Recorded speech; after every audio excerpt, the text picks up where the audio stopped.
Media today వార్తలకు స్వాగతం. ముందుగా వార్తల్లోని ముఖ్యాంశాలు.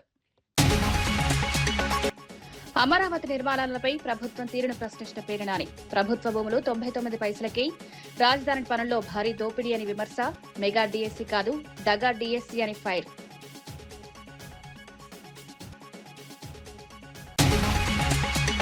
పవన్ కళ్యాణ్ పై విమర్శలు చేస్తున్న వారిపై సంపత్ నాయక్ ఆగ్రహం.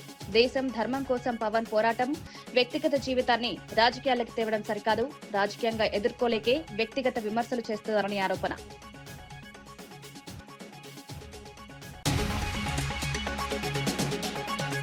ప్రొఫెసర్ నాగేశ్వర్ పై సోము వీర్రాజు తీవ్ర విమర్శలు. నాగేశ్వర్ ను మేధావిగా చూపించడం సరికారన్న వీర్రాజు, రాజకీయ వ్యాఖ్యలకు వాస్తవాలకు దూరంగా ఉన్నాయని ఆరోపణ. బీజేపీ విమర్శలకు ముందు తన వైఖరి చూసుకోవాలని సూచన. ప్రపంచవ్యాప్తంగా వేగంగా పెరుగుతున్న లివర్ క్యాన్సర్ కేసులు. ఫ్యాటీ లివర్, హైపటైటిస్ వైరస్లతో పెరుగుతున్న ప్రమాదం. లివర్ డ్యామేజ్ సైలెంట్ కిల్లర్ గా మారుతోందని హెచ్చరిక. ముందస్తు పరీక్షలు, జీవనశైలి మార్పులతో ప్రమాదం తగ్గించుకోవాలని సూచన. హైదరాబాద్ అమీర్పేటలోని మైత్రివనం జంక్షన్ వద్ద ఎన్టీఆర్ విగ్రహావిష్కరణ కార్యక్రమం ఘనంగా నిర్వహించారు. ఈ కార్యక్రమానికి తెలంగాణ ముఖ్యమంత్రి రేవంత్ రెడ్డి హాజరై విగ్రహాన్ని ఆవిష్కరించారు. తెలుగు ప్రజల ఆత్మగౌరవానికి ప్రతీకగా నిలిచిన ఎన్టీఆర్ సేవలను ఈ సందర్భంగా పలువురు గుర్తు చేసుకున్నారు. రాజకీయ, సినీ రంగాల్లో ఆయన చేసిన సేవలను కొనియాడారు. కార్యక్రమంలో ప్రజాప్రతినిధులు, పార్టీ నాయకులు, అభిమానులు పెద్ద సంఖ్యలో పాల్గొన్నారు. ఇక మూడో తరం, ఆ తరం గురించి నేను చెప్పాల్సిన అవసరం లేదు. మూడు పదాలు ఎన్టీఆర్. ఈ 3 అక్షరాలు నీతి, నిజాయితీ, నిబద్ధత, ఉక్కు సంకల్పం కలిగిన నాయకుడు ఎవరైనా ఉన్నారు ఈ దేశంలో అంటే తెలుగు జాతి గర్వించదగ్గ బిడ్డ ఎన్టీఆర్. డాక్టర్ బాబాసాహెబ్ అంబేద్కర్, శ్రీమతి ఇందిరా గాంధీ, అన్న ఎన్టీఆర్ ఈ భారతదేశ జాతి రత్నాలు. ఈ జాతి రత్నాలు ఈ దేశం ఉన్నంత కాలం, మానవుల మనుగడ ఉన్నంత కాలం వారి కీర్తి ప్రతిష్టలు, వారి నిర్ణయాలను మనం స్మరించుకోవాల్సిన బాధ్యత ఈ రోజు మన అందరి మీద ఉన్నది. మిత్రులారా, ఈనాడు ఈ కార్యక్రమం తీసుకుంటున్నప్పుడు చాలా మంది చాలా రకాలుగా మాట్లాడుతున్నారు.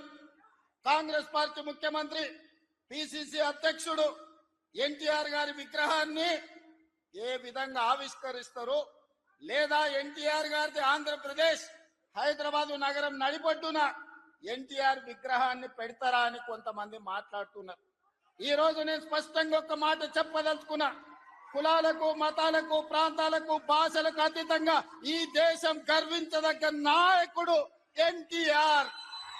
ఆ ఎన్టీఆర్ స్ఫూర్తి హైదరాబాద్ నగరం నడిపొట్టున వారి స్ఫూర్తితో పరిపాలన అందిస్తున్న మా ప్రభుత్వం అమీర్పేట్ చౌరస్తాలో మైత్రి వనంలో ఈ దారిలో వెళ్లే ప్రతి వాడికి ఒక స్ఫూర్తిని నింపడానికే ఈ రోజు వారి విగ్రహాన్ని ఇక్కడ మేము ఆవిష్కరించుకున్నాం.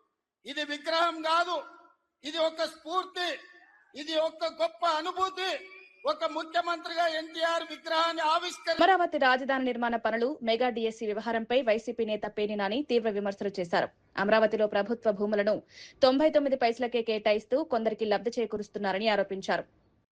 రాజధాని కార్యాలయ నిర్మాణంలో అడుగుకు 20,000 వరకు కాంట్రాక్టులు ఇస్తున్నారని, ఇందులో భారీ స్థాయిలో దోపిడీ జరుగుతోందన్నారు. విద్యాశాఖ పాఠశాలల్లో అవసరమైన స్థాయిలో ఉపాధ్యాయులను నియమించలేదని విమర్శించారు. కూటమి ప్రభుత్వం ఎంతో ప్రచారం చేసినా మెగా డీఎస్సీ వాస్తవానికి దగా డీఎస్సీగా మారిందన్నారు. ఇంత దుర్మార్గాల, ఇంత పాపాల 99 పైసలకి భూములు ఇచ్చి బాగానే వేసుకుంటున్నారు కదా. అలాగే అమరావతిలో కాంట్రాక్టులు ఇచ్చి చదరపు అడుగు 20,000 రూపాయలకి, ఒక్కొక్క ఆఫీసు కడతాకి అడుగుకి 20,000 రూపాయలకి కాంట్రాక్టులు ఇచ్చి బాగా వేసుకుంటున్నారు కదా. వీటిల్లో కూడా వేసుకోకపోతే ఏం కర్మరా అని చెప్పానంటే, సమాజాన్ని తీర్చిదిద్దేటువంటి స్కూళ్లలో, ప్రభుత్వ స్కూళ్లలో పనిచేసేటువంటి, చదువు చెప్పేటువంటి గురువుల నియామకంలో కూడా ఈ తప్పుడు పనులు చేయటం. ఇక ఎవడేమనుకుంటాడనేది సిగ్గొదిలేశారు.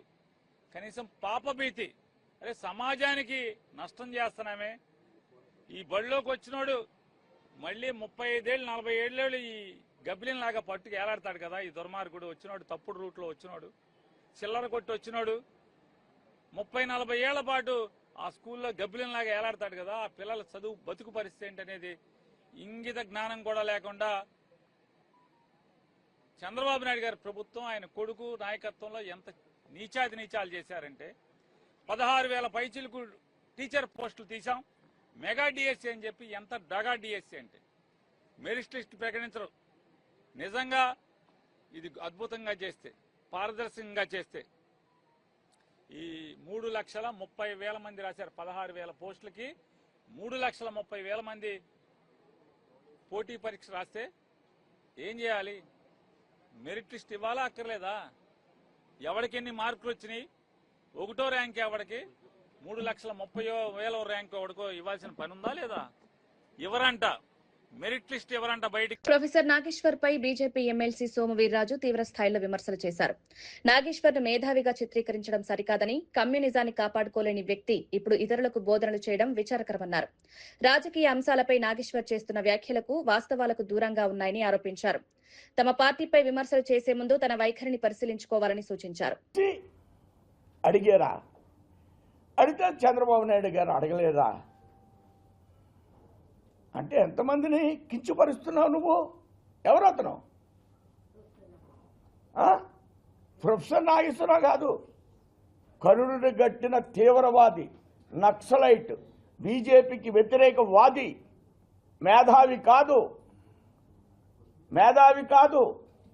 దేశంలో కమ్యూనిస్టు రక్తాన్ని తాగినటువంటి వ్యక్తి. నేను ఇవాళ చెప్తున్నా, అతను మేధావని ఎవరన్నా అంటే మనకు సరైనటువంటి ఆలోచన లేదని. మేధావిగా కోటేసుకున్నాడు అంతే. చాలామంది కోట్లు వేసుకుంటున్నారు, మన ఊళ్ళో కూడా కోట్లు వేసుకుంటారు. అలాంటి మేధావి అడిగే రైట్ ఏంటంటే నువ్వు కమ్యూనిజాన్ని స్వీకరించావు, ఇవాళ కమ్యూనిస్ట్ దమ్ము ఉందని కానీ అడుగుతున్నా, ఛాలెంజ్ చేస్తున్నా నేను. ఒక రాష్ట్రం ఉందా ఈ దేశంలో? అన్ని పోయిన తర్వాత ఇది స్వీకరించారంటే మేధావులు అయిపోయారు. పోయింది, కమ్యూనిజం అంతా సర్వనాశనం అయిపోయింది. ఇప్పుడు మేధావి అయిపోయాడు, టీవీలు పెట్టుకుని మాట్లాడుతున్నాడు. ఏంటి ఉపయోగం ఏంటి? నీ రాష్ట్రాలనే కాపాడుకోలేనోడు పోయి నువ్వు ఎవరికి ఉపన్యాసం చెప్తావయ్యా? నీ కమ్యూనిజాన్ని కాపాడుకోలేనోడి ఎవరికి ఉపన్యాసం చెప్తావు? దేనికి నీ మేధావితత్వాన్ని అడుగుతున్నాను నేను. ఎవరిని చూతులు గుచ్చుతావని అడుగుతున్నా. మా మీద వ్యతిరేకి మాట్లాడతాడంతే. That's all. నేను సుందరయ్య గారి ఇంటికి వెళ్ళాను, కాళ్ళకి నమస్కారం పెట్టాను. చాలా మంది ఇంటికి వెళ్తాం, చికెన్ తిని ఆయన ఇంటికి వెళ్తాం. ఒరే బాబు నువ్వు కమ్యూనిస్టు కాదు, నువ్వు క్యాపిటలిస్టు అని అడుగుతాను. కమ్యూనిస్టుల వాళ్ళు వెళ్తే తప్పేంది? కమ్యూనిస్టులతో స్నేహం చేస్తాం. ఆడ అపర మేధావులుగా మీలాంటిలో గుర్తింపు పొందారు కాబట్టి వెళ్తారు. ఆయనకి వెళ్ళి ఓ ఛాయ్ దాగి వస్తారు. ఒరే బాబు నువ్వు కమ్యూనిస్ట్గా ఉండకో, నువ్వు మారని లోపల చెప్పిపోతున్నావు, అది బయటికి చెప్పాలంటే.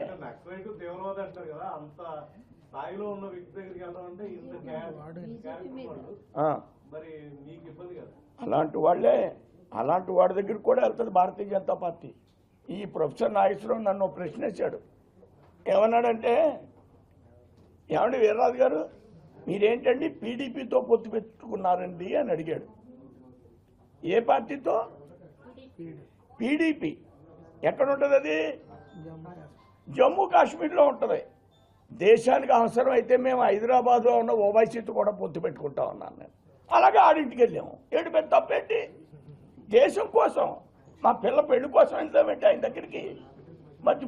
తెలుగుదేశం పార్టీ మహానాడుపై వైసీపీ రాష్ట్ర అధికార ప్రతినిధి నాగమల్లీశ్వరి విమర్శలు చేశారు.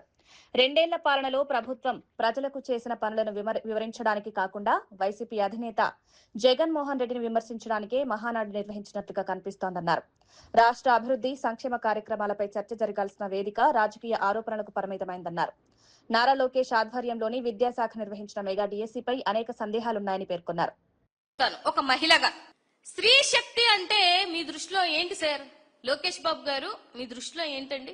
మీ మహానాడికి మహిళలు రావట్లేదని చెప్పేసి మీరు మంది ఇచ్చినా రావట్లేదు, బిర్యానీలు ఇచ్చినా రావట్లేదు, జనాలు రావట్లేదని చెప్పేసి కొన్ని ఏరియాలో ఎంత సిగ్గు చేయడంటే రికార్డింగ్లు కూడా పెట్టి పిలిపించుకుందామని. అంటే మీకు ఒక స్త్రీకి మీరు ఇచ్చినటువంటి విలువ ఏంటనేది మీరు పెట్టినటువంటి రికార్డింగ్ డాన్సులను బట్టి అర్థమైపోతుంది కదండి. నాకు అర్థమవట్లేదు. ఒకసారి ఆలోచించాలి కదా. అంటే మీ స్త్రీ శక్తి ఎలా ఉంటదనంటే కనిపిస్తే ముద్దన్న పెట్టాలా లేకపోతే కడుపన్న చేయాలి, అది మీ దృష్టిలో స్త్రీ శక్తి. ఇంత దారుణమైనటువంటి పరిస్థితిలో ఉన్నారా? అసలు మీ ఆధ్వర్యంలో జరిగినటువంటి మహానాడు ఎందుకు పెట్టారు? చంద్రబాబు నాయుడు గారి క్రెడిబిలిటీని తగ్గించడానికే పెట్టినట్టు అనిపించింది నాకు. ఎందుకంటే అక్కడ జరిగినటువంటి మీ పర్ఫార్మెన్స్లు చూసి జగన్మోహన్ రెడ్డి గారికి కాదు భాస్కర్ అవార్డు ఇవ్వాల్సింది, మీ తండ్రి కొడుకులకి ఇవ్వాలా భాస్కర్ అవార్డు. కానీ ఇంకా అంతకన్నా బెటర్ అవార్డులు ఏమన్నా ఉంటే అంత పర్ఫార్మెన్స్ చేశారు. అంటే ఈ పర్ఫార్మెన్స్ ఏదో రాష్ట్ర ప్రజలకి చేసినటువంటి సంక్షేమం మీదో అభివృద్ధి మీదో లేదు, మేము రాబో తరాలకి ఇది చేయబోతున్నామని చెప్పినటువంటి విషయంలో చేసినుంటే చాలా బాగుండేది. నిన్న అనిత గారు అంటున్నారు పార్లమెంట్ లో 33% పెట్టినా పెట్టకపోయినా మా లోకేష్ బాబు గారి నాయకత్వంలో 2029లో మేము చేయబోతున్నాము అని అన్నారు. అనిత గారు, నేను ఒక మాట అడుగుతాను మిమ్మల్ని, అసలు మీకు హోంమంత్రి పదవి ఎలాగొచ్చిందో పోనీ అదన్నా మీకు క్లారిటీ ఉందా? మీరు జీవితాంతం రుణపడి ఉండాల్సింది జగన్మోహన్ రెడ్డి గారికి, లోకేష్ బాబు గారికో చంద్రబాబు నాయుడు గారికో కాదు. ఎందుకంటే ఆయన ఒక దళిత మహిళకి హోంమంత్రి పదవి ఇవ్వడం మూలాన మీకు ఆ పదవి ఇవ్వడం జరిగింది. చర్చకు నేను సిద్ధం అని మాట్లాడుతున్నారు లోకేష్ బాబు గారు. ఓకే ఫైన్, దేని మీదైనా మీరిచ్చే సంక్షేమం మీద గాని, మీరు ఇప్పుడు వరకు తెచ్చినటువంటి అభివృద్ధి గాని, కంపెనీలు గాని, యువతకి ఇచ్చినటువంటి ఉద్యోగాలు గాని, మహిళలకు ఇచ్చినటువంటి భరోసాలు గాని, ఏ చర్చకైనా కూడా మీరు ఒక్కసారి ఎమ్మెల్యే కదా అయ్యారు. మా దగ్గర ఉన్నటువంటి ఎమ్మెల్యేలో ఒక ఎమ్మెల్యే వస్తారు, చేతనైతే వాళ్ళతో సమాధానం చెప్పండి, వాళ్ళతో చర్చల్లో కూర్చోండి మీరు. అదే విధంగా 3 సిలిండర్లు ఇస్తానన్నారు, ఇచ్చారా? అదే విధంగా తల్లికి వందనం అని చెప్పేసి ఇస్తామని చెప్పేసి 20 లక్షల దాకా కట్ చేసినటువంటి మహానుభావులు మీరు. మహిళల్ని మోసం చేసిన రైతుల పంట బీమా వ్యవహారంపై ఎంపీ వైఎస్ అవినాష్ రెడ్డి ప్రభుత్వాన్ని విమర్శించారు. వైసీపీ ప్రభుత్వ హయాంలో పంటల బీమా ప్రీమియంను రైతుల తరపున ప్రభుత్వమే చెల్లించేదని గుర్తు చేశారు. ప్రస్తుతం కూటమి ప్రభుత్వం వచ్చిన తర్వాత రైతులే ప్రీమియం చెల్లించాల్సి వస్తోందన్నారు. అరటి పంట వాతావరణ ఆధారిత బీమా పరిధిలో ఉన్నప్పటికీ వాతావరణ కేంద్రాలు సక్రమంగా పనిచేయకపోవడంతో రైతులు నష్టపోతున్నారన్నారు. ప్రీమియం చెల్లించినప్పటికీ అనేక మంది రైతులకు బీమా ప్రయోజనాలు అందడం లేదని ఆవేదన వ్యక్తం చేశారు. ఈ సమస్యకు బాధ్యులు ఎవరో గుర్తించి వెంటనే చర్యలు తీసుకోవాలని డిమాండ్ చేశారు. ఇక్కడ సమస్య ఎక్కడ వస్తా ఉందంటే, గతంలో 2025 జూన్ ముందు వరకు ఉచిత పంటల బీమా ఉండింది. ప్రభుత్వాలే ఫ్రీ క్రాప్ ఇన్సూరెన్స్ పథకం కింద రైతు వాటా బీమా కూడా ప్రీమియం కూడా ప్రభుత్వాలే చెల్లించేది. కానీ 25 జూన్ నుంచి రైతే తన కాంట్రిబ్యూషన్ ప్రీమియం ఏదైతే ఉందో, ఫార్మర్ కాంట్రిబ్యూషన్ ప్రీమియం ఏదైతే పంటల బీమా ప్రీమియం చెల్లించాలో అది రైతే చెల్లిస్తూ వస్తున్నాడు. సో రైతు బీమా ప్రీమియం చెల్లించినప్పటికీ కూడా ఇక్కడ పరిస్థితి చూస్తే అరటి పంటకు పంటల బీమా ఇవ్వాలంటే weather based crop insurance scheme కింద పంటల బీమా కవర్ అవుతా ఉంది. అరటి పంటకు సంబంధించిన పంటల బీమా కవర్ అవుతా ఉంది. ఈ weather based crop insurance scheme అనేది మండలంలో ఉన్న ఈ weather stations, automatic weather stations ఏవైతే ఉన్నాయో వాటిలో నమోదైన గాలి వేగాన్ని ప్రామాణికంగా తీసుకొని పంటల బీమా ఇవ్వాల్సిన పరిస్థితి. సో గాలి వేగాన్ని ప్రామాణికంగా తీసుకొని పంటల బీమా ఇవ్వాలి. పోనీ మొన్న డ్యామేజ్ అయిన టైంలో, మొన్న ఏదైతే పెనుగాలులు మొన్న రాత్రి వీచి ఇంత పెద్ద ఎత్తున మరి పంట 100 ఎకరాల్లో పంట ఏదైతే నష్టం జరిగిందో మొన్న రాత్రి వీచిన గాలులకు వేముల లింగాల మండలాల్లో, దీనికి సంబంధించి వెదర్ స్టేషన్లలో డేటా చెక్ చేస్తే, ఉదాహరణకు మీదిపెంట్లలో ఉన్నాం మనము, ఈ మీదిపెంట్ల రెవెన్యూ విలేజ్ మొత్తం కూడా వేముల వెదర్ స్టేషన్ కింద కవర్ అవుతా ఉంది. వేముల వెదర్ స్టేషన్ మీరు చూడొచ్చు, ఇక్కడ NA అని ఉందంటే నాట్ అప్లికబుల్, అంటే అసలు వెదర్ స్టేషనే పనిచేయడం లేదని అర్థం. వేరే ఇదే మండలంలో నల్లజరుపల్లిలో ఆటోమేటెడ్ వెదర్ స్టేషన్ ఉంది, అక్కడ 9.2 km/h వేగం రికార్డ్ అయింది. వేరే వేములకు వచ్చే కొద్దీ అసలు గాలి వేగమే నమోదు కాల. సో గాలి వేగం నమోదయ్యి 50 km/h గాలి ఉంటేనే పంటల బీమా చెల్లిస్తామని చెప్పి ప్రభుత్వము గైడ్ లైన్స్ లో పెట్టింది. పంటల బీమాకు సంబంధించిన సంస్థలు చెప్తా ఉన్నాయి. వేరాజ్ ఇక్కడ గాలి హైదరాబాద్ సోమాజిగూడ ప్రెస్ క్లబ్ లో జనసేన నాయకుడు సంపత్ నాయక్ పాల్గొన్న కార్యక్రమంలో ఉద్రిక్త పరిస్థితులు నెలకొన్నాయి. మంగ్లీ మైక్రో ఫైనాన్స్ కేసుపై గతంలో మాట్లాడిన సంపత్ నాయక్ ఇప్పుడు ఎందుకు మౌనం పాటిస్తున్నారని జర్నలిస్టులు ప్రశ్నించారు.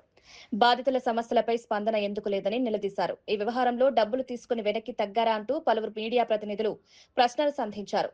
బాధితులకు స్పష్టమైన సమాధానం చెప్పాలని డిమాండ్ చేశారు. అయితే అడిగిన ప్రశ్నలకు సరైన వివరణ ఇవ్వలేక సంపత్ నాయక్ అక్కడి నుంచి వెళ్లిపోయారని జర్నలిస్టులు తెలిపారు. లాయర్లను వాళ్ళు ఎవరైతే పెట్టుకుని ఇండివిజువల్ కేసులు పెట్టుకున్నాం, పాయింట్ నెంబర్ 1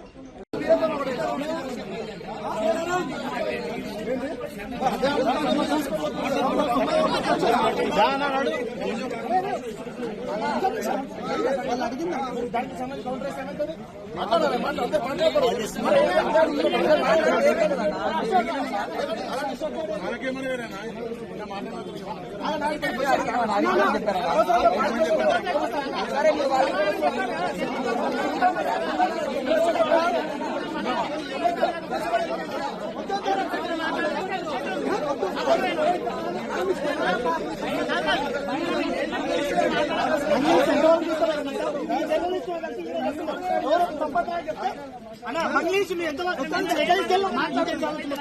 మీరు అడిగిన వాళ్ళను పనబెడి చెప్తారు నిలబెడి చెప్తారు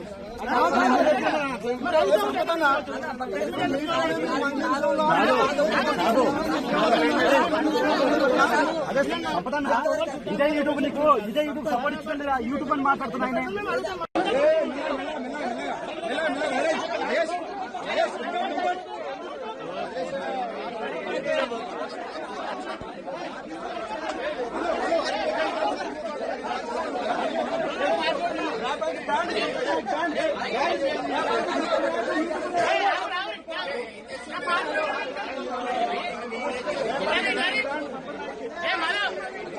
ములుగు జిల్లా ఏటూరు నాగారం మండల కేంద్రంలో మైనర్ బాలికపై లైంగిక దాడి జరిగి గర్భవతి అయిందన్న ఆరోపణలు సంచలనం సృష్టించాయి.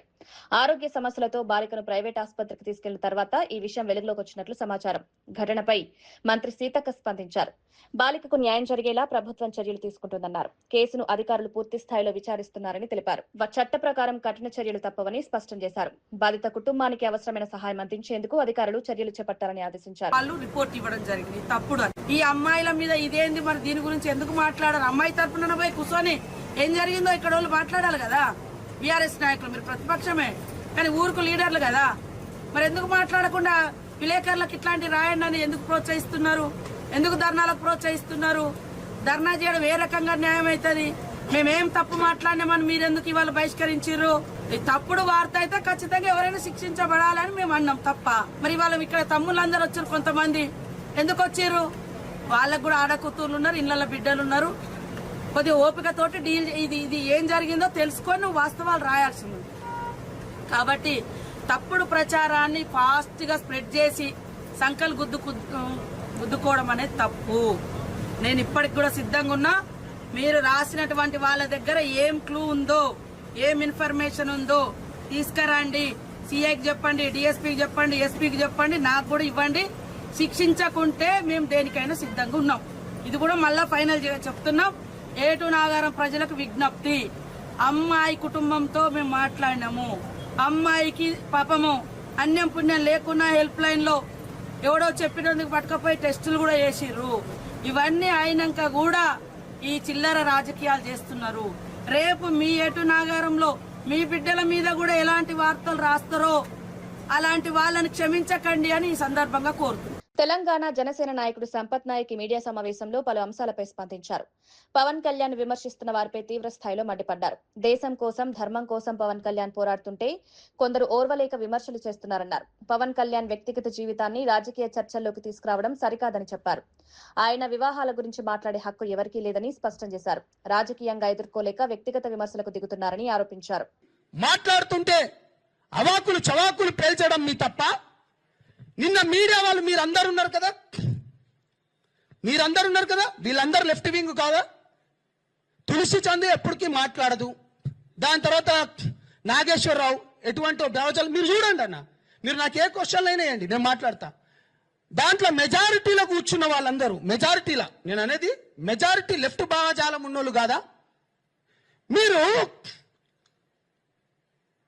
దేశం పైన, ధర్మం పైన కొట్లాడటానికి సౌత్లోకి వెళ్ళి పవన్ కళ్యాణ్ గారికి మంచి ఆదరణ వస్తుందని చెప్పేసి అందరినీ ఏకఛత్రాధిపత్యం పైన నడుపుతున్నాడని ఇంత కుళ్ళెందుకురా బాబు మీకు?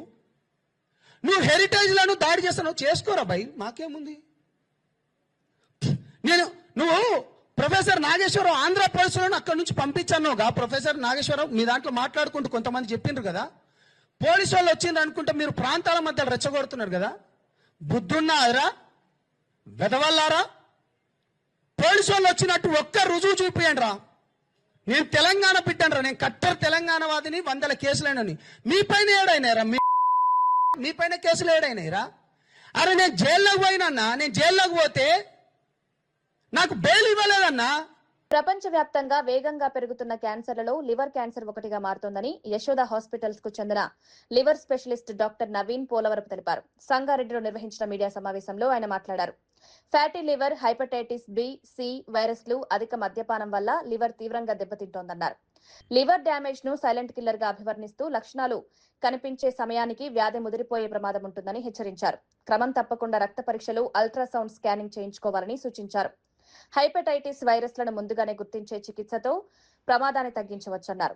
మద్యపానం తగ్గించడం ద్వారా లివర్, ప్యాంక్రియాసిస్ తగ్గించుకోవచ్చని చెప్పారు. జీర్ణకోశ సమస్యలు దీర్ఘకాలం కొనసాగితే వెంటనే వైద్యులను సంప్రదించాలని సూచించారు. పెద్ద పేగు క్యాన్సర్లు ఎట్లా వస్తాయంటే ఫస్ట్ చిన్న చిన్న పుట్టగొడుగుల్లా వస్తాయి. పేగులో పాలిప్స్ అంటాం మెడికల్ టర్మ్స్లో. ఆ పాలిప్స్నే మెల్లిమెల్లిగా పెరిగి క్యాన్సర్గా మారుతుంది. ఇది ఒక 15-20 సంవత్సరాల క్రితం ప్రపంచంలో పర్టికులర్లీ వెస్ట్రన్ కంట్రీస్లో లైక్ యూకే కానీ యూఎస్లో కానీ ఈ కోలాన్ క్యాన్సర్స్ నెంబర్ 1 క్యాన్సర్ ఉండేది ఇన్సిడెంట్స్లో. అంటే వచ్చే క్యాన్సర్లలో అన్నింటిలోకి మొదటి స్థానంలో ఉండేది కోలాన్ క్యాన్సర్. ఇప్పుడు ఈ కెమెరా పరీక్షలు చేయడంతో కొలనోస్కోపీ అంటాం. ఓకే, కెమెరా పరీక్షల ద్వారా పెద్ద పేగు చూడటం వలన ఈ పాలిప్ స్టేజ్లో అంటే పుట్టగొడుగుల స్టేజ్లోనే అది కట్ చేసి తీసేయగలుగుతారు. కాబట్టి అలా క్యాన్సర్ నిర్మూలించగలుగుతారు. కాబట్టి అది 1వ స్థానం నుంచి 8వ స్థానానికి దాన్ని నెట్టగలిగారు. దీన్నే బౌల్ క్యాన్సర్ స్క్రీనింగ్ అంటాం. అంటే పేగులో మనం పరీక్ష చేసుకుని ప్రతి ఒక్కరికి వెస్ట్రన్ కంట్రీస్లో అంటే మీరందరూ యూఎస్లో కానీ యూకేలో ఉన్నారనుకోండి, 45 ఏళ్ళు దాటిన ప్రతి ఒక్కరికి గవర్నమెంట్ నుంచి కొలనోస్కోపీ చేయించుకోమని పరిచయం వస్తుంది, లెటర్ వస్తుంది, చేయించుకోండి అని చెప్పి. కెమెరా పరీక్ష చేయించుకున్న వాళ్ళు అట్లాంటి వాళ్ళకి 100 మందిలో 10 మందికి పాలిప్లు కనిపించింది. ఒకరికి క్యాన్సర్, ఇంకా 10 మందికి పాలిప్స్. ఆ పాలిప్స్ ఆ పుట్టగొడుగులు తీసేసామనుకోండి, అలాగే 10 మందికి క్యాన్సర్ తొలగించేసినట్టే కదా మనం కదా. సో అట్లా చాలా మందికి కోలాన్ క్యాన్సర్ తగ్గించగలిగారు.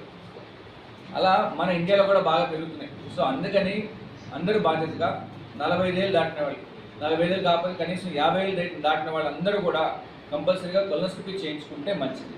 ఈ పాలిప్ అంటే ఎర్లీ స్టేజ్లో మనం కట్ చేసి తీసేయగలిగితే అది ఫ్యూచర్లో మనకి క్యాన్సర్గా మారకుండా మనము ఆపగలుగుతాం. ఇవన్నీ కూడా మన చేతిలో ఉన్నది. అవేర్నెస్ తెలుసుకోవాలి, అవగాహన రావాలి, అట్లాగే మనము దాని జాగ్రత్తలు తీసుకోవాలి. ఇవన్నీ చేసుకుంటే మనకి ఈ క్యాన్సర్స్, ఈ పెద్ద పేగు ప్రాబ్లమ్స్ కానీ, లివర్ ప్రాబ్లమ్స్ కానీ, ఈ గ్యాస్ ప్రాబ్లమ్స్ కానీ, ఓకే, ఇవన్నీ లేకుండా మనం హెల్తీగా ఉండొచ్చు. కాకినాడ జిల్లా జగ్గంపేట నియోజకవర్గంలోని గండేపల్లి మండలం మురారి గ్రామంలో డిజిటల్ మహానాడు కార్యక్రమం ఘనంగా నిర్వహించారు.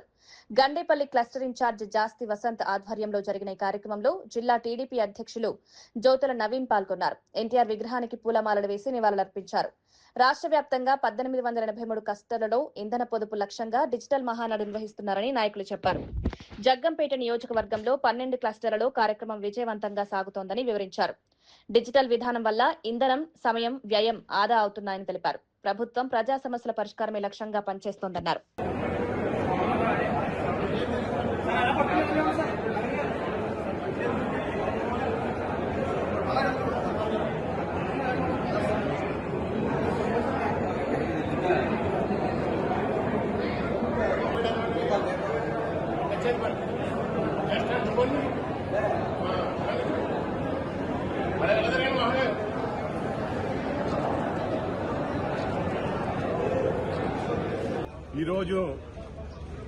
ఈరోజు జరగబోవు తెలుగు పండుగ తెలుగు వారందరికీ ఎంతో ఇష్టమైనటువంటి తెలుగుదేశం మహానాడు పండుగ ప్రధానమంత్రి గౌరవనీయులు నరేంద్ర మోదీ గారి పిలుపు మేరకు, గౌరవనీయులు జాతీయ అధ్యక్షులు చంద్రబాబు నాయుడు గారి పిలుపు మేరకు ఇంధన పొదుపులో భాగంగా ఏదైతే మనకి ఇంధన కొరత రాబోతుందనేటువంటి సూచనలు కనిపిస్తున్నాయో దాని గురించని ఇంధనాన్ని పొదుపు చేయాలనేటువంటి ఒక మంచి ఉద్దేశంతో మోడీ గారు, నారా చంద్రబాబు నాయుడు గారు పిలుపుతో ఈరోజు ఎప్పుడు కూడా ఏదో ఒక చోట రాష్ట్రంలో ఏదో ఒక చోట ఈ యొక్క కార్యక్రమం, తెలుగు పండుగ కార్యక్రమం, మహానాడు కార్యక్రమం ఎంతో అట్టహాసంగా జరిగేటువంటి పరిస్థితి ఉండేది.